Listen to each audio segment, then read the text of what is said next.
തിരൂർ തുഞ്ചൻ പറമ്പിലേക്ക് ചെല്ലുന്ന ആർക്കും എം ഡിയുടെ റോൾ എന്തായിരുന്നു എന്ന് മനസ്സിലാകും. തുഞ്ചൻ പറമ്പിനെ നമ്മൾ ഇന്ന് കാണുന്ന നിലയിലേക്ക് വളർത്താൻ കഴിഞ്ഞത് എം ഡിയുടെ കമ്മിറ്റ്മെൻറ്റ് തന്നെയായിരുന്നു. അദ്ദേഹത്തിൻ്റെ അശ്രാന്ത പരിശ്രമം ആ കാര്യത്തിലുണ്ടായിരുന്നു. എം ഡി തുഞ്ചൻ പറമ്പിൻ്റെ രക്ഷാധികാരിയായിട്ട് 3 പതിറ്റാണ്ട് കഴിഞ്ഞു. ഒരുമിച്ചുള്ള പ്രവർത്തനവും സൗഹൃദവും ഓർത്തെടുക്കുകയാണ് തുഞ്ചൻ പറമ്പിൻ്റെ സെക്രട്ടറി കൂടിയായ പി നന്ദകുമാർ എം.എൽ.എ. തിരൂർ തുഞ്ചൻ പറമ്പിൽ ഇപ്പോൾ ബിപിൻ സി വിജയനുണ്ട്.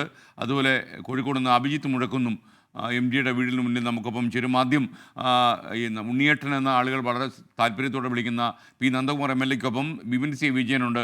Good morning Bipin C Vijayan. ഇന്ന് നമുക്കൊരു ദുഃഖത്തിൻ്റെ ദിവസം കൂടിയാണ്. എന്നിരുന്നാലും നമുക്ക് ഈ എം ഡിയുടെ സംഭാവനകളെ നമുക്ക് വിസ്മരിക്കാൻ കഴിയില്ല. എന്തൊക്കെയാണ് ഇന്നലെ അദ്ദേഹത്തെ തേടി നമ്മൾ കുറേ അലഞ്ഞു, ഈ നന്ദകുമാർ എം.എൽ.എ. കാര്യം അദ്ദേഹം തിരുവനന്തപുരത്തായിരുന്നു എന്നാണ് എൻ്റെ ഓർമ്മ. പറയൂ.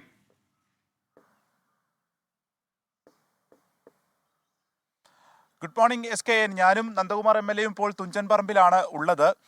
ഒരു അമ്മ കുഞ്ഞിനെ നോക്കുന്നത് പോലെ അത്രയും പവിത്രതയോടെയും പരിശ്രമത്തോടെയുമാണ് ഈ തുഞ്ചൻ പറമ്പിന്റെ ഓരോ ഘട്ടത്തിലും MT വാസുദേവൻ നായർ ഇതിൽ വളർത്തി വലുതാക്കിയത്. ഇന്ന് കാണുന്ന ഈ തുഞ്ചൻ പറമ്പാക്കിയതിൽ അതിൽ വലിയൊരു പരിശ്രമമുണ്ട്. 3 പതിറ്റാണ്ടായതിൻ്റെ രക്ഷാധികാരിയാണ്. ഒപ്പം തന്നെ അതേ കാലയളവിൽ തന്നെ സെക്രട്ടറിയായി ഒരുമിച്ച് ജോലി ചെയ്ത ആളാണ് നന്ദകുമാർ എം.എൽ.എയും. അദ്ദേഹം കൂടെ ചേരുകയാണ്. അപ്പോൾ എങ്ങനെയാണ് തുഞ്ചൻപറമ്പുമായി ബന്ധപ്പെട്ട് MT-യുമായുള്ള സൗഹൃദം, അതിൻ്റെ ഓർമ്മകൾ പതിറ്റാണ്ടുകൾ നീണ്ടു നിൽക്കുന്നതാണല്ലോ. MT തുഞ്ചൻ സ്മാരകത്തിൽ ആദ്യമായി കമ്മിറ്റി മെമ്പറായിട്ട് വരുന്നത് കേശവമേനോൻ അതിൻ്റെ സാരഥ്യം വഹിച്ചിരുന്ന ഘട്ടത്തിലാണ്. അന്ന് അദ്ദേഹം പ്രധാനപ്പെട്ട പങ്കൊന്നും വഹിച്ചിട്ടില്ല. MT ഒരു മെമ്പറായിട്ടിരിക്കുക മാത്രമാണ് ചെയ്തിട്ടുള്ളത്. MT സാരഥ്യം വഹിച്ചതുകൊണ്ട്, അതായത് 1902 ഡിസംബർ മാസത്തിലാണ് MT കമ്മിറ്റിയുടെ ചെയർമാനായി വരുന്നത്. തുടർന്ന് തുഞ്ചൻ സ്മാരക ട്രസ്റ്റിൻ്റെയും ചെയർമാനായി അദ്ദേഹം വരികയുണ്ടായി. 33 വർഷവും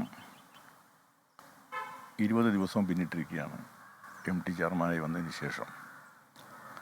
ഈ 33 വർഷക്കാലത്തും അദ്ദേഹത്തോടൊപ്പം ഒപ്പം നിന്നുകൊണ്ട് ചുമതല നിർവഹിക്കാൻ കഴിഞ്ഞാൽ ഒരുപാട് അനുഭവങ്ങളും ഒരുപാട് എന്നെ സംബന്ധിച്ചിടത്തോളം എന്നെ വളർത്തിയെടുക്കുന്നതിൽ, ഈ മേഖലയ്ക്കകത്തുള്ള വളർത്തിയെടുക്കുന്നതിലും ഒരുപാട് സ്നേഹം തരുന്നതിലും ഒരുപാട് കാര്യങ്ങളെ സംബന്ധിച്ചിടത്തോളം എനിക്കറിയാത്ത കാര്യങ്ങൾ, അറിയേണ്ട കാര്യങ്ങൾ, ഒന്നിച്ച് കൈമാറേണ്ട വിഷയങ്ങൾ, കുടുംബകാര്യങ്ങൾ, ജീവിതത്തിൻ്റെ എല്ലാ തുറകളിലുമുള്ള കാര്യങ്ങളെ സംബന്ധിച്ച് തുറന്ന് സംസാരിക്കുന്ന ഒരു ജ്യേഷ്ഠ സഹോദരനാണ് എനിക്ക് നഷ്ടപ്പെട്ടത്. ഭാഷാപിതാവിൻ്റെ ജന്മം കൊണ്ട് പരിപാവനമായ ഈ മണൽത്തരികൾക്കകത്ത് നിന്നുകൊണ്ട് മലയാളത്തിൻ്റെ സുഹൃതമായ MT-യെ സ്മരിക്കുമ്പോൾ ഒരുപാട് കാര്യങ്ങൾ എൻ്റെ മനസ്സിനകത്ത് വരുന്നുണ്ട്. ഞാൻ അതിരിക്കുന്നപ്പോൾ വിശദമായി കിടക്കുന്നതല്ല.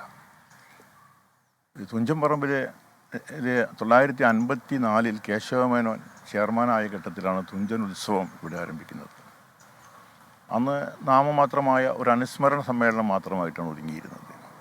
ഒരു ദിവസത്തെ ഒരു പരിപാടികൾ. തുടർന്ന് ക്രമേണ കുറച്ച് കലാപരിപാടികളൊക്കെ രൂപത്തിലൊക്കെ മാറ്റം വന്ന് ചില മത്സരങ്ങൾ, നാടക മത്സരങ്ങൾ, കലോത്സവങ്ങളൊക്കെ ആയിട്ട് ചെറിയ രൂപത്തിലേക്ക് വന്നിരുന്നു.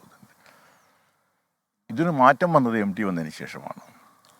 MT ഇവിടെ കടന്നു വരുമ്പോൾ ആദ്യത്തെ കമ്മിറ്റിക്കകത്ത് ഞങ്ങളിരിക്കുമ്പോൾ ഞങ്ങൾക്ക് അഭിപ്രായ വ്യത്യാസം ശക്തമായിട്ട് മനസ്സിലുണ്ട്. പക്ഷേ ആരിതിന് നേതൃത്വം കൊടുക്കും, എങ്ങനെ അതിന് പരിഹാരം കാണും എന്നതിനെ സംബന്ധിച്ചിടത്തോളമുള്ള ഒരു മാനസിക സംഘർഷം നമുക്ക് ഉണ്ടായിരുന്നു ഇവിടെ നടക്കുന്നത്. കാരണം ഒരു വേല പോലെ, ഉത്സവം പോലെ, ആനമയിലൊട്ടകം എക്സിബിഷൻസും മറ്റൊക്കെ നടന്നിട്ടുള്ള രൂപത്തിലേക്കുള്ളതാണ്. ആദ്യത്തെ യോഗത്തിൽ തന്നെ MT പറഞ്ഞു, ഉത്സവത്തിൻ്റെ സ്വഭാവത്തിനകത്ത് മാറ്റം വരുത്തണം, ഇത് സാഹിത്യോത്സവമാക്കി നമുക്ക് കൊണ്ടെടുക്കാൻ കഴിയണം. ആ വർഷം തന്നെ ഇന്ത്യയിലെ പ്രശസ്തരായിട്ടുള്ള എഴുത്തുകാരെ, ലോകം അംഗീകരിക്കുന്ന എഴുത്തുകാരെ കൊണ്ടുവന്നുകൊണ്ടാണ് MT ഇവിടെ ഉത്സവത്തിൻ്റെ പ്രാരംഭം കുറിച്ചത്. തുടർന്ന് കലോത്സവം നടത്തിയിട്ടുണ്ടായി. മധുരനായ സുൽത്താൻപുരിയെ പോലത്തെ വിജയപ്രഖ്യാത കലാകാരന്മാർ ഇവിടെ കൊടുന്നുകൊണ്ട് കലോത്സവം സംഘടിപ്പിക്കുകയുണ്ടായി. ഇനി ഇവിടെ എന്തെങ്കിലും ചെയ്യേണ്ടതായിട്ടുള്ളൊരു സ്വപ്നം ബാക്കിയായി നിൽക്കുന്നുണ്ടായിരുന്നോ? അദ്ദേഹത്തിന് ഒരുപാട് സ്വപ്നങ്ങളുണ്ടായിരുന്നു. 1971 SK പൊറ്റേക്കാട് ചെയർമാനായ സമയത്താണ് ഒരു ഭാഷാ പഠന കേന്ദ്രം ഇവിടെ തുടങ്ങണം എന്നൊരു പ്രമേയം അംഗീകരിച്ചു. ഒന്നും ചെയ്യാൻ പറ്റിയില്ല. പക്ഷേ തുടർന്ന് MT അതിൻ്റെ ഇവിടെ വലിയൊരു ലൈബ്രറി, റിസർച്ച് സെൻ്ററൊക്കെ വേണം. എഴുത്തച്ഛൻ്റെ കാലത്തെയും എഴുത്തച്ഛൻ്റെ ആ കാലഘട്ടത്തിൻ്റെ ചരിത്രവും ചരിത്രവും എഴുത്തച്ഛൻ്റെ ഒരു ചരിത്രപരമായൊരു പഠനം ഇവിടെ നടത്തണം എന്ന് എം ടിക്ക് ആഗ്രഹമുണ്ടായിരുന്നു. ഈ ആഗ്രഹം സഫലീകരിക്കുന്നതിന് വേണ്ടി അദ്ദേഹം വെളുത്താട്ട് കേശവനുമായി സംസാരിക്കുകയും അപ്പോഴേക്കും വെളുത്താട്ട് കേശവന് ആരോഗ്യത്തിൻ്റെ കുറവ് വന്നുകൊണ്ട് അത് തുടർന്ന് നടത്താൻ കഴിയാത്തൊരു സാഹചര്യമുണ്ടായി. SKN, അപ്പോൾ ഇത്തരത്തിൽ ഇനിയും ഒരുപാട് സ്വപ്നങ്ങൾ ഈ തുഞ്ചൻ പറമ്പിന് വേണ്ടി ചെയ്യണമെന്നുള്ളത് ബാക്കിയാക്കിയാണ് MT വാസുദേവൻ നായർ വിട പറഞ്ഞിരിക്കുന്നത്. പക്ഷേ അദ്ദേഹത്തിൻ്റെ സ്വപ്നങ്ങൾ നിറവേറ്റുന്നതിന് വേണ്ടി ഇവരെല്ലാം തന്നെ നിതാന്തമായിട്ടുള്ള പരിശ്രമത്തിലുണ്ടാകും. ആ ഓർമ്മകൾ അവരെല്ലാം തന്നെ മുന്നോട്ട് നയിക്കുമെന്നും ഉറപ്പാണ്. SKN. ബിപിൻ സി വിജയൻ നമ്മുടെ ഉണ്ണിയേട്ടനോട് എൻ്റെ ഒരു അന്വേഷണം പറഞ്ഞേക്കുക.